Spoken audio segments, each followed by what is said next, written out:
My name is Lisa Cook, and I'm the IT governance practice lead at ISACA, and I want to welcome you to our podcast. Today, we have with us Alex Bovee. He's the CEO and co founder of ConductorOne. Alex, welcome. Hey, how you doing, Lisa? Nice to be here, and thanks for having me. Thank you for joining us. We're really excited to talk about security led governance and the things that you're doing there. But before we get a start, I must know you play the guitar and you do backup vocals in your family band. Can you talk to us a little bit about the type of music that you play? And What I should start out by saying that I do both of them terribly. But oh, it, you it was can't. a passion project during the pandemic. I've always wanted to play the guitar, and they say you can't teach old dogs new tricks. But I figured, it'd be a fun thing to try to learn how to play the guitar. So we play a lot of Avett Brothers. We play a lot of Lumineers.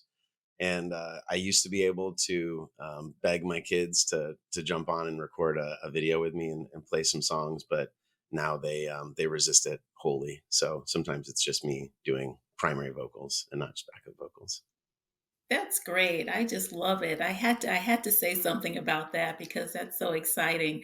I love music, and we've got to be using both sides of our brains these days. We talk a lot about the analytics and the security and the metrics and things, but we've got to really hone that creative side as well. I could get my kids to participate it right up until I put my first video on Facebook, and then they completely reject it now. Like we're done. I understand. Well, thanks for sharing that with us. Boy, we've got really a great topic here today, talking about security and least privilege in particular. And I wanted to make a start by just talking a little bit about governance controls and how you feel like we've fallen short of delivering those real security outcomes because we're more compliance driven Yep, rather I than think. security focused. Could you just share a few of your initial thoughts there and then we'll dig right in? Yeah, absolutely. I think it's important to understand kind of the history of governance and where it came from. And, I think initially and many years ago, governance really was rooted in a lot of regulations such as SOX and SOC 2 that came up, sort of post some of the financial fallout of inappropriate financial behaviors from companies. And that was a mandated, necessary sort of set of controls that companies would adopt to help them, run their businesses more compliantly and make sure that they were meeting the rules and regulations of the law. And a lot of those governance sort of controls were rooted in security. I think what we're seeing though increasingly is that traditional governance programs just aren't actually delivering on the security outcomes. And I think it's actually quite evidenced by what we're seeing today from, widespread breaches. There's no shortage of those in the news. You're seeing a lot of identity centric attacks and account takeovers where the result of those is either data loss by the company themselves or potentially impact to customers. There's quite a few of those very recently in the news. And so I think it's really highlighting that from a governance perspective, just sort of achieving the compliance checkbox or focusing your governance program just on being compliant is not really actually achieving that ultimate outcome. That was the original purpose of it, which is to run your business effectively and to be secure. And so I think we're starting to see a little bit of a shift, frankly, in how companies actually see and approach governance programs in terms of getting the most out of it from a security perspective.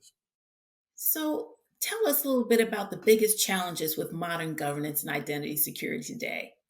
Yeah. So the biggest challenges from an identity security and governance perspective, I would say really the two biggest ones is the sheer magnitude of the number of identities in your environment.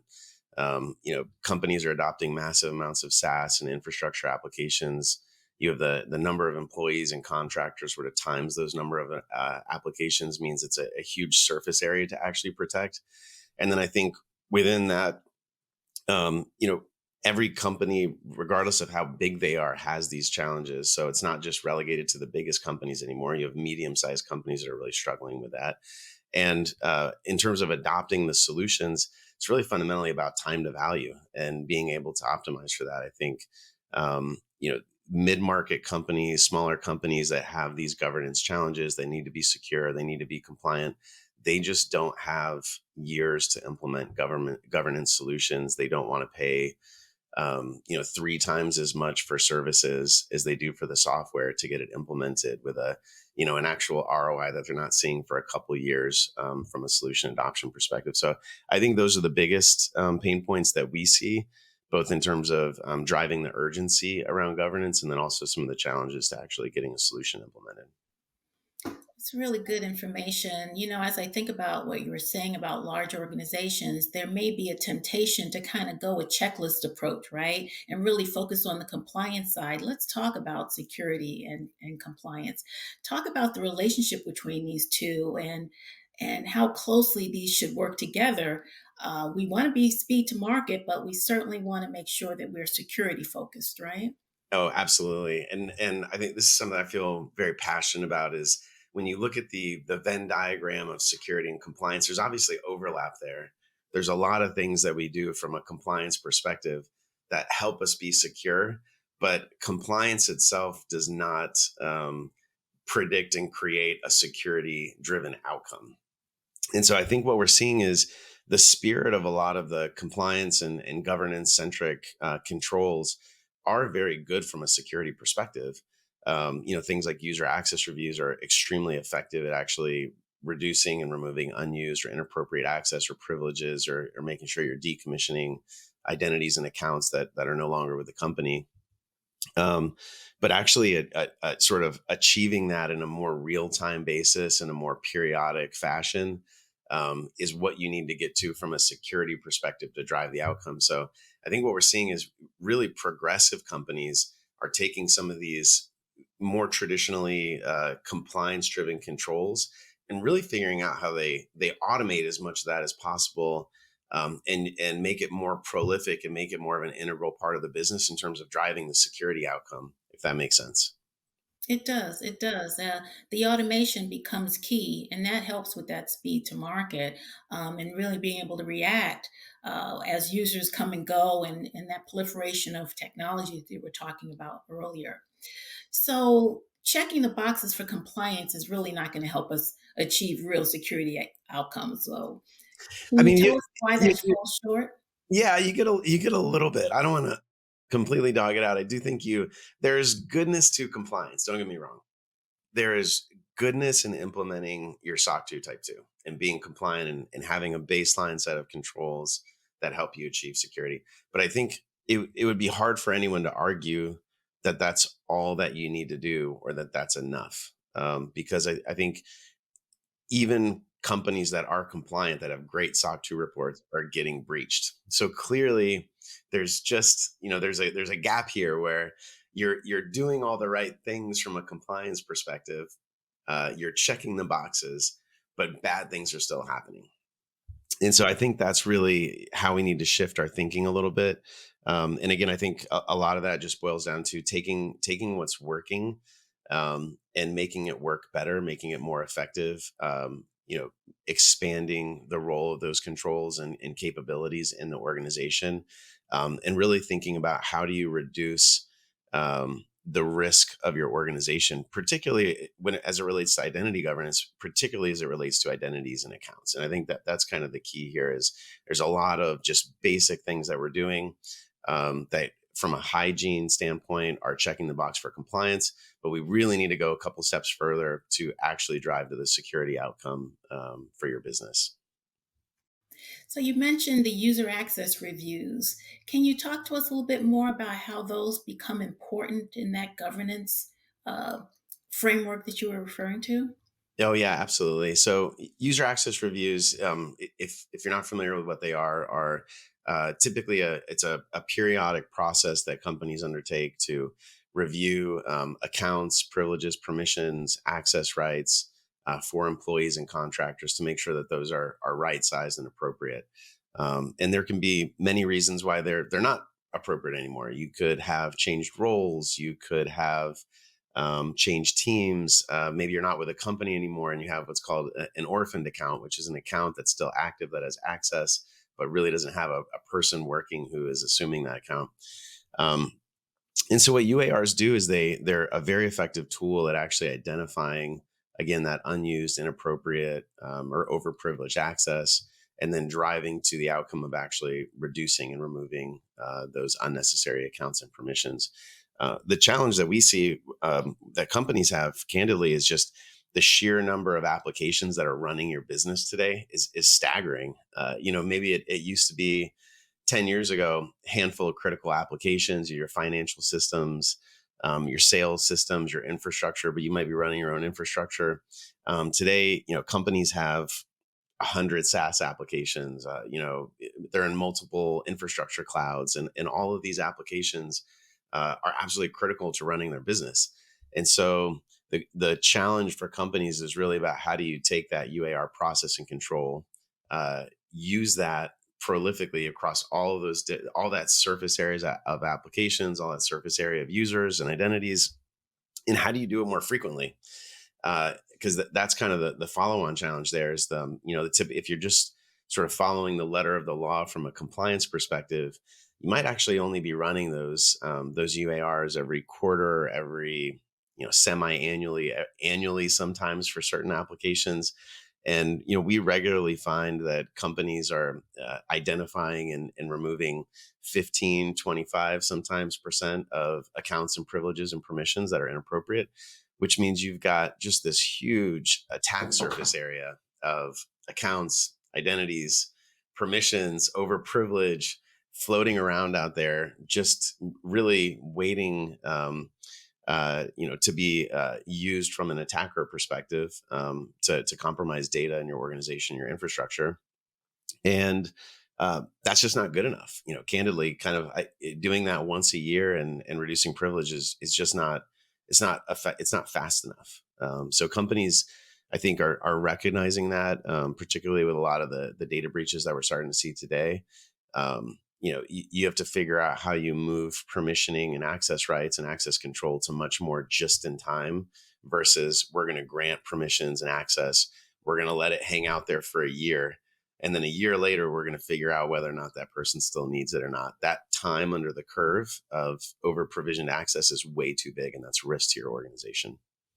Absolutely. And it really ties back to what you were saying earlier about automation, right? So if we're automating that onboarding and that offboarding process, we're reducing that attack surface more quickly, or at least not having those accounts being out there, fodder for hackers and others who might exploit them. Yeah, it's actually kind of wild when you look at most companies.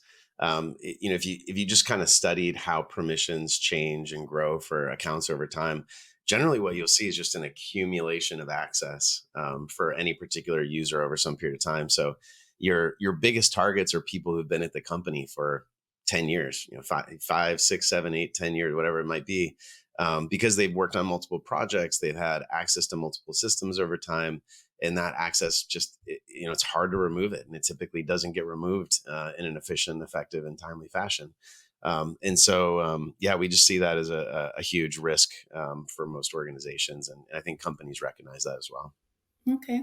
And it really also ties back to, like you said, people who are staying with the organization for a period of time. You may end up with SOD violations like segregation of duties because perhaps they were in run role when they started 10 years ago, but they're no longer in the role now. And so, how do we get, uh, what are your thoughts about making sure that we are up to date or alerted? Right, in real time around the possibility of those types of violations or access being so critical. I used to call them golden key holders, right? The people who have the keys to the kingdom, if you will, that they're also scrutinized on a more real time basis. Yeah, I think automation, as you mentioned before, it really is the key to that. I think um, it starts with being able to aggregate and understand your environment in real time and pull all that data in, which really necessitates at any given time being able to potentially reach out, connect, and ingest data from 50 plus applications. And whether those applications, I'm using app very loosely here, it could mean SaaS applications, it could mean infrastructure as a service like your AWS or GCP environments.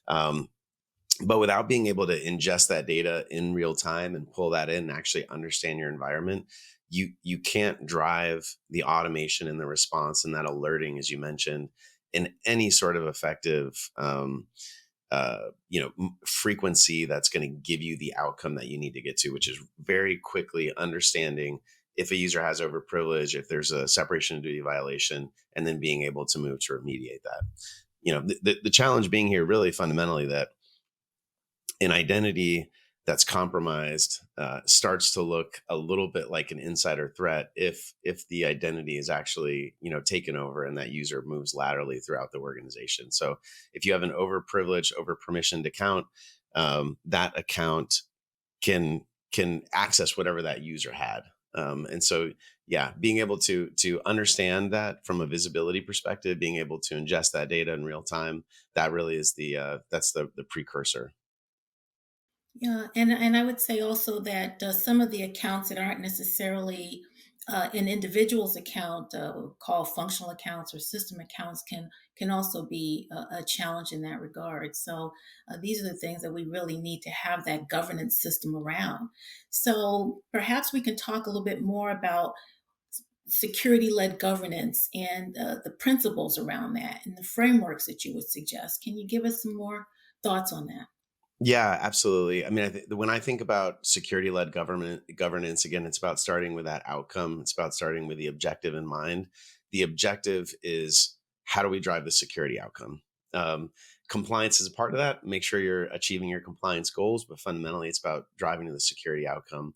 And so, I think when you distill that down, it really starts to shake out into a couple of sort of first principles. I think the first principle I think about as it relates to securing identity is really a principle of zero trust, and it's really the last principle in the journey, which is people should only have the access they need to do their job, and no longer than they need the access for. Um, as with most things, it's very easy to, most things, particularly in security, it's very easy to call out the first principle. The reality is it's actually really quite challenging to implement it. And so I think there's a few, there's a few patterns that we see being helpful and that companies are adopting. One is they are moving as much access as possible to just in time. So, being able to provision access just in time, particularly for sensitive apps and roles. The second piece is really about that automation around user access reviews and being able to uh, do those more frequently, do those more timely, do those for all of your applications and roles in your environment.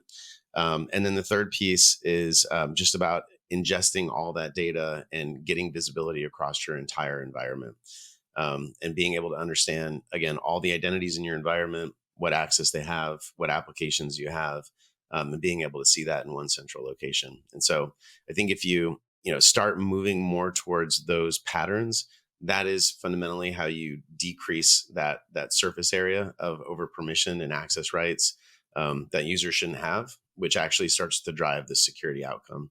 Absolutely.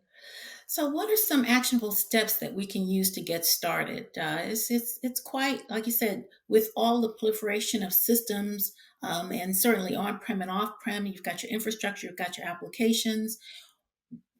Where do we start? What are some actionable steps?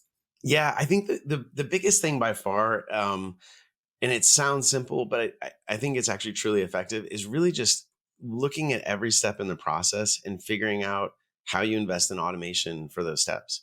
Again, none of the controls and none of the processes that we're executing are wrong or flawed in any way, shape, or form.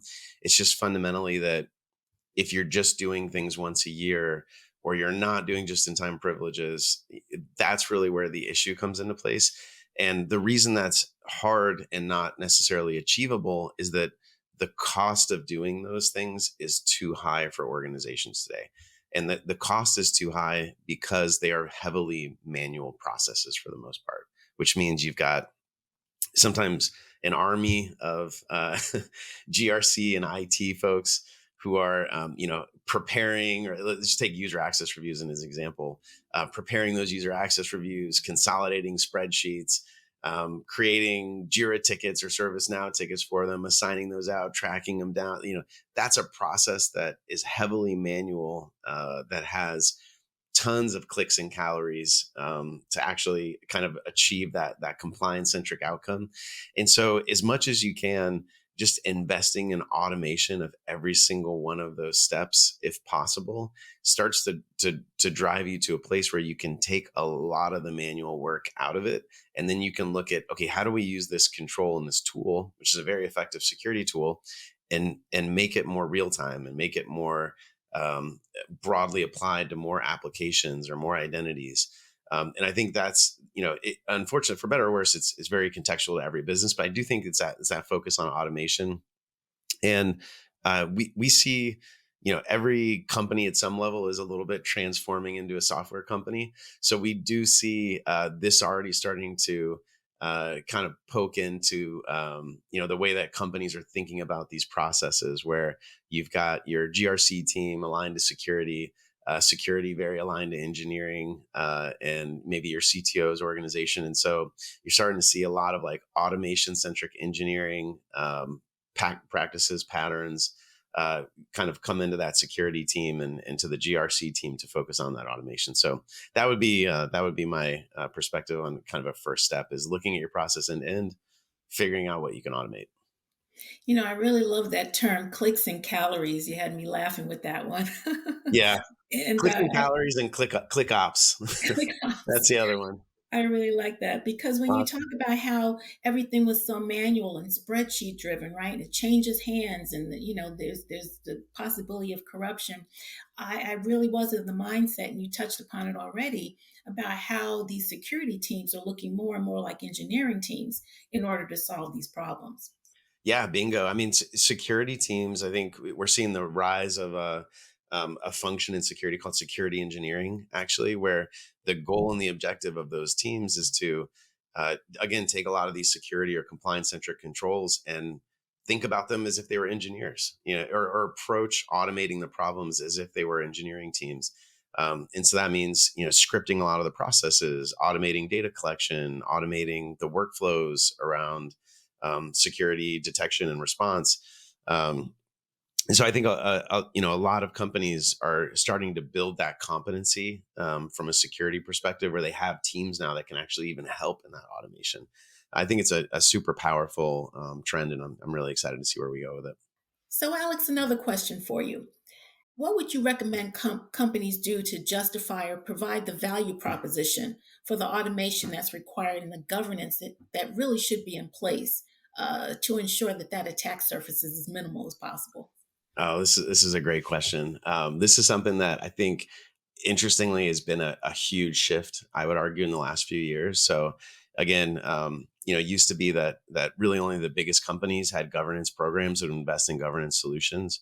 And what you would see is that there was not a lot of ROI and focus on time to value, because it was a necessary program from a compliance perspective.